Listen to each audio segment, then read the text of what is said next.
Assalamualaikum dan salam sejahtera. Saya Karunisa Kasnun dan anda sedang menonton Sudut Pandang. Sudut Pandang, platform mengangkat suara anak-anak muda. Dan hari ini Sudut Pandang bersiaran secara langsung di laluan Kapet Merah Anugerah Industri Muzik 20 di perkarangan Stadium Maputra Bukit Jalil dan mengambil semangat AIM ke-20 ini. Kami akan membincangkan mengenai masa depan muzik Malaysia bersama tetamu-tetamu kami dan sebelum kami terus berinteraksi dengan tetamu-tetamu jemputan. Anda di rumah boleh terus berinteraksi bersama kami melalui laman media sosial kami dengan hashtag 501 Sudut Pandang. Dan tanpa melengah masa, ingin saya perkenalkan tetamu-tetamu jemputan khas kami. Di sebelah kanan saya, saudara Adi Alfian, iaitu seorang pengubah lagu dan juga penerbit muzik. Di sebelah kiri sebelah sana adalah Rizal Sahimi, pengurus saluran Sinar FM dan juga XFM.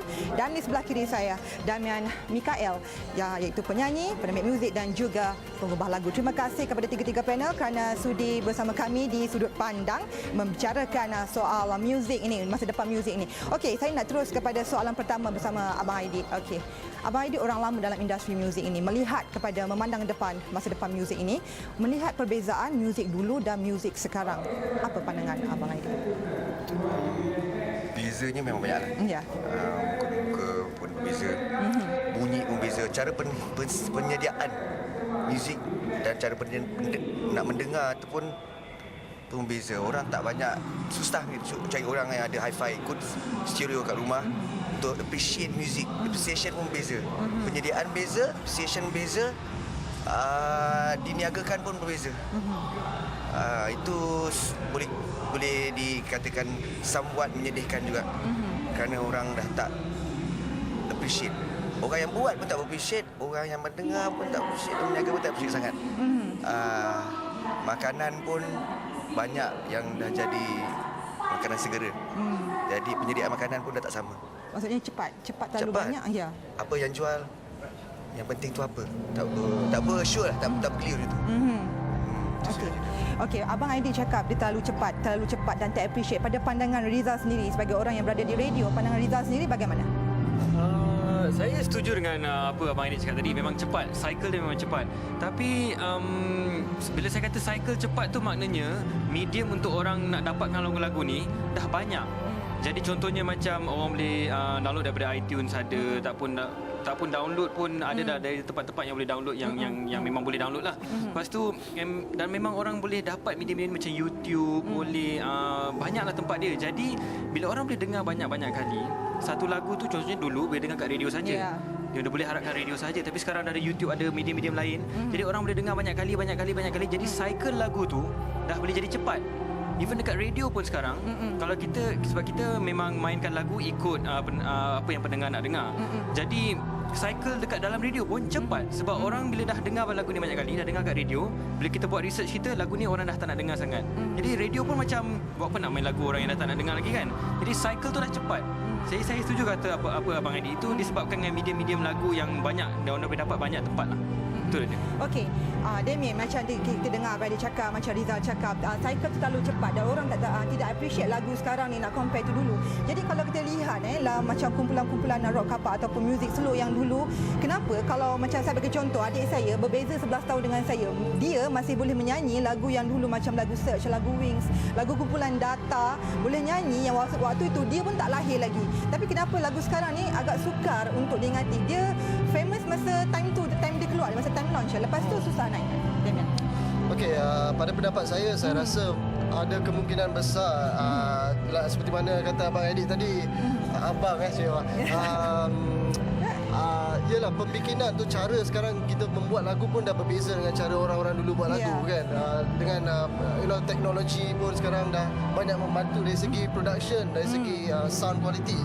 Tapi malangnya in the midst of that, kita banyak kehilangan essence sebuah lagu, di mana melodi yang kuat ni, macam lagu-lagu lama ni melodi dia memang kuat. Kalau kita nyanyi lagu dulu tanpa iringan muzik pun kita boleh nyanyi lagi tau. Dia sedap kan, sebab melodi dia memang kuat. It's melody driven lah. Tapi lagu-lagu sekarang ni bukan tak ada, tapi kebanyakan lagu is actually more commercialized dan dia is more beat driven, is more music arrangement driven lah. So mungkin that is another thing as well in terms of how people boleh relate to a particular chorus ataupun so melody tu bak kata ada seorang cikgu saya ni dulu dia kata kalau lagu ni kalau melody tu kamu boleh nyanyi tanpa iringan muzik, kalau sedap-sedaplah lagu tu. So itulah kehilangan essence dari segi melody tu mungkin. Cerita tentang kehilangan essence dalam melodi itu, Abang Aidil, apakah ramuan yang paling penting untuk dalam sesebuah lagu tu supaya dia boleh diingati sampai bila-bila? Ya. Lagu memang tak boleh pisah dengan lirik. Ya. Lirik memang sangat penting. Seingat saya sekarang ni saya tak tengok lagi talent yang baru yang betul-betul boleh berdiri sebagai seorang lirisis, cari makan sebagai buat lirik sahaja. Kita ada beberapa orang-orang yang boleh buat benda tu, yang have been doing that all these years. Orang-orang macam Arwah Lolo, Ed Samad, macam tu. Jadinya sekarang ni memang kalau kita buat tu half-heartedly or part-timely, hasil dia pun menjadi macam tu juga. Ya. Tapi apa yang kita lihat sekarang ni, kita tengok kebanyakan tak ramai yang kita boleh jumpa artis yang buat lirik, yang dia sendiri jadi komposer, dia sendiri pengubah lagu dan dia sendiri menyanyi. Contoh kita ambil Yuna dan juga Aizat. Itu soal lain. Ya. Itu soal lain. Itu packaging yang ada Chan aja lyrics writing dia tak berapa kuat. Ya. Ada Chan nyanyian tak berapa kuat, lagu bagus, ada Chan je. Tapi you're talking about songwriting per se, atau songwriters sahaja, being songwriters yang melody makers yang bagus. Mungkin sabar tak ada, appreciation saya kata tadi, appreciation pembuatnya pun tak berapa ramai yang songwriters yang buat kerja ni, atau sound engineers yang betul-betul ada set yang dia dengar untuk appreciate music yang sedap. Kerana bila dia jadi kerja, dia boleh kerja je tau. Dia tak ada time untuk appreciate. Kalau dia tak boleh appreciate orang, orang tak boleh appreciate dia. Maksudnya masa untuk menghargai sesebuah lagu, sesebuah lirik itu tak ada. Okey, banyak lagi yang akan kita bincangkan selepas ini. Pastikan anda jangan ke mana-mana, kembali selepas ini.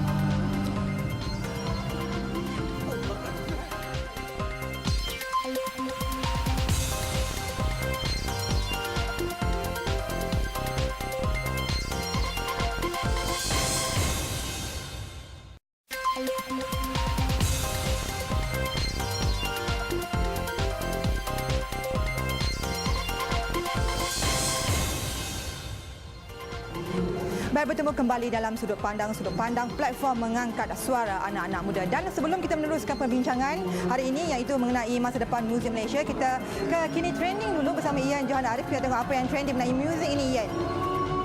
Ya, mengenai muzik, kalau kita lihatkan orang kata tadi tiada appreciation atau orang yang menghargai muzik tempatan. Kalau orang nak menghargai sesuatu, mestilah produk itu mesti kata berkualiti dan juga kena pada cita rasa orang tu.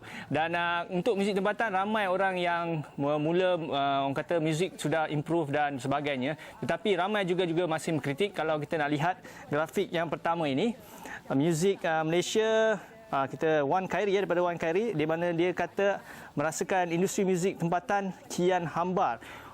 Saya tak setuju sebab ada Yuna dan sebagainya. Kita semakin maju, kita dah ada selain dari Yuna, ada juga artis yang sudah berkecimpung atau bermain di luar negara.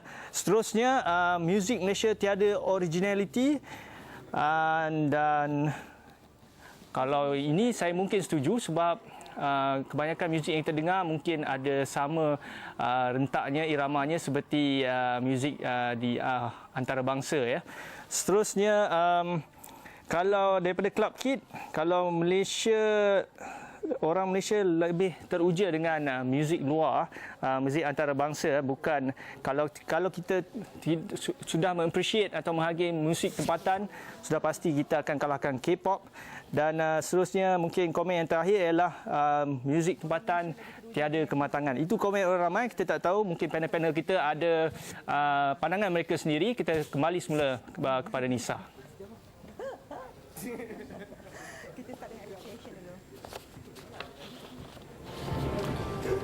Okey, baik, terima kasih Ian di studio. Baik, kita terus tadi macam ada Ian cakap mengenai appreciation lagu. Kita masih cakap mengenai penghargaan kepada sebuah lagu tu. Dalam social media dia ada cakap lagu untuk appreciate, kalau sebuah lagu tu boleh dihargai, perlulah lirik dia ataupun muzik dia perlu bagus dan juga berkualiti. Pandangan Abang Aidil? Itu pandangan saya.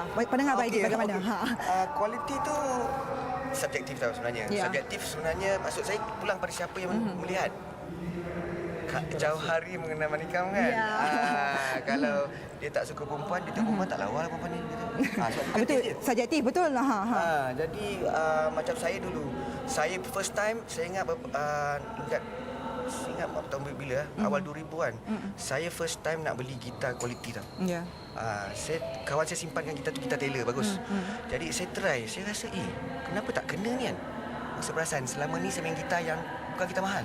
Okey. Jadi saya kena biasakan diri dengan satu benda yang mahal. Jadi orang yang profesional, buat kerja profesional, dia hidup dia kat situ. Bila dia tahu itu quality, adakah orang yang tak biasa dengan professionalism tu kenal benda. Jadi orang sebenarnya kena sedar dia teachable ke tidak dengan sesuatu benda yang berkarya nak beli. Dan orang-orang jenis selalu yang akan mensoalkan kerja kita. Ya. Adakah original enough? Ada Melayu punya kerja tak bagus, Malaysia punya kerja tak bagus. Okey. Ada nak komen? Damien? Tadi Abang Aidil tadi ada sebut lah macam certain people dia lagu-lagu zaman sekarang ni dia orang kurang appreciate. Ya. Kadang-kadang lyrics tu like apa Abang Aidil cakap tadi, kalau macam contohnya Arwah Lolok kan, Ya. dia dulu dia buat lirik saja. Dia buat lirik saja, itulah dia cara dia jalan cari makan.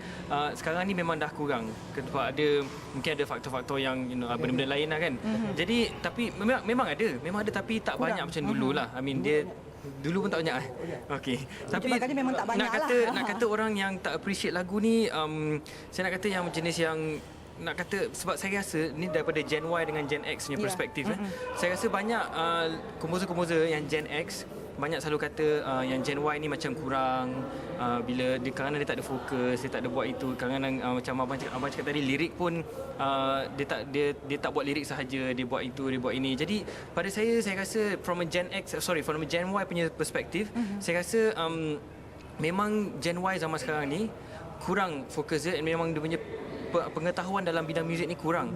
Jadi from a Gen Y punya perspektif, saya minta Gen X, contohnya macam Abang Damien sendiri kan, didik Gen Y ni supaya dia tahap dia memang sampai macam mana kita nak dia orang nak tahap sebagusnya dekat Malaysia ni. Jadi because memang standard lah, even orang tua-tua pun cakap lah, orang muda ni dia orang tak reti, dia tak faham, tak ada experience, tak ada apa. Tapi kita tanya balik, ada ajar ada tak? Betul. Kalau ada ajar, walaupun kalau dia orang mungkin lose focus, memang Gen X sekarang tak sabar dengan Gen Y ni. Memang dia macam alamak tak nak malas nak ajar dia sebab dia tak sabar. Tapi that's how Gen Y work. Dia memang kena banyak bersabar dengan dia orang. Tu dengan sekarang ada iPad lah, apa Gen I sekarang ni, dari itulah di ni, they will lose their focus, but you have to pull them to make sure they are focused to do what they're doing. Okey, Damien, kita bercakap mengenai fokus dan juga originality sesebuah lagu tu. Kalau kita ambil contoh macam originality, bagaimana yang dikatakan dengan originality sesebuah lagu tu? Okay, kita ambil contoh dengan boy band. Kalau kita tengok boy band dekat luar negara, kita ada Backstreet Boys. Daripada dulu sampai sekarang, orang masih boleh nyanyi lagu dia. Macam saya cakap mula-mula tadi kan. Sama juga dengan macam lagu-lagu kumpulan VE dulu. Daripada dulu sampai sekarang, orang boleh masih menyanyi lagu ni. Oh, okey, kumpulan VE, lagu ni, lagu tu, lagu Kena Sayang, lagu pop ye, semua boleh nyanyi. Pada pandangan Damien sendiri, originality yang macam mana? Kalau kita tengok band sekarang ni, lagu dia macam saya cakap lah, dia punya tak ada originality ke ataupun bagaimana? Okey, bab originality ni pun is sangat subjektif. Dia how to say, bila kita apa yang kita anggap original. Sebab dalam muzik ni kita ada we have A to G. Kan, kita tak ada note H. Yeah. So we need to work around there kan. And plus saya rasa originality ni dari segi nak buat lagu-lagu yang baru ni, sekarang ni not really much on originality lah. Sekarang ni saya rasa lagu yang akan menjadi hit adalah lagu-lagu di mana orang ramai pendengar-pendengar kita boleh relate dengan lagu tersebut. Tak kira lah lagu tu sedap ke ataupun lirik dia boleh relate dengan jalan cerita dia ke sendiri kan, personal experience. That is what the Gen Y how to say are looking for. Saya setuju. Saya rasa Gen Y ni dia punya how to say criteria untuk to please their musical ears ni agak tinggi in comparison to Gen X. But I think Gen X also should work together with Gen Y, di mana kita perlu bagi peluang kepada yang baru-baru ni, because ultimately kita selalu macam masa kita dulu, masa kita muda dulu, the Gen X ni, kita when we were young, kita ni kira rebel tau. Kira Sebab muda kita lagi tak nak buat sekarang, kita tak nak buat lagu yang memang dah ada. Betul tak? So we want to be something else, kan? So of course the Gen Y would actually have that as well. So saya rasa mungkin in that sense mungkin Gen X pun kadang-kadang kita kena give way sikit lah. You know, for it to actually have some proper growth. Of course with dengan dengan proper guidance lah. Okey, saya rasa Abang Aidil nak tambah, tapi kita berhenti rehat dah dulu sekali lagi. Kembali selepas ini dengan lebih menarik lagi perbincangan ini. Jangan ke mana-mana.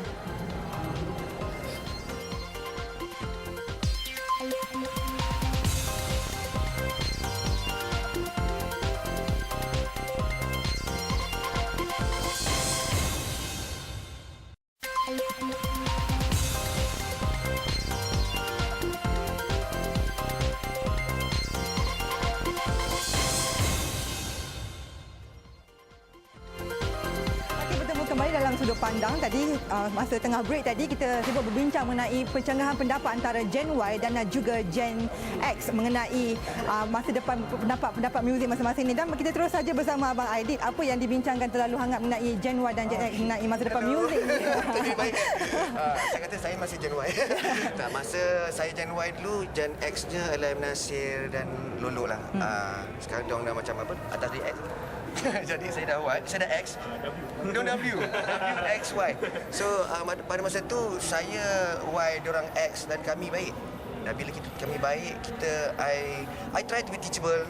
I try to be teachable kerana lagu-lagu diorang pun memang I grew up with their songs.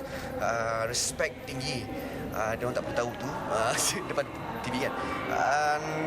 Jadi kerana tu juga banyak ilmu yang diturunkan, yang selalu diingat-ingatkan tentang perilaku dalam industri sebagai songwriter, sebagai pelakon. Dan diingat-ingatkan kita tentang zaman, diingatkan kita tentang pendengar macam mana. Kita tak boleh imagine pada masa bila orang kata nanti orang hanya mendengar lagu-lagu pop ni masa telefon kawan. Kita tak boleh imagine. Sebab kita nak kena dengar betul-betul speaker yang sedap, dan adab dengan speaker kena berada betul-betul kat room yang tertentu, macam 40% of ruangan tu, dan skon tu kena ada measurement dia. Itu pandangan orang lama tau. Jadi benda ni kita makan makanan sesedap mungkin. Dengar lagu ke tepi speaker macam ni tak dengar betul. Okey, Rizal nak tambah macam apa? ni macam mana? Jadi missing a lot. Budak Y. Yelah, sebab macam kita tahu tadi Gen Y sekarang ni mengikut peredaran zaman, teknologi macam makin canggih kan. Yes. Okey, ada nak tambah apa ni? Saya sebenarnya saya setuju dengan abang. Saya memang setuju sangat-sangat.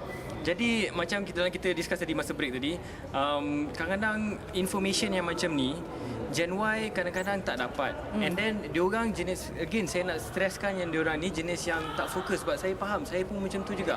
Kalau orang yang atasan saya nak mengajar saya, kadang-kadang saya ngajar, dengar first 5 minutes, lepas tu dah tak boleh nak fokus dah.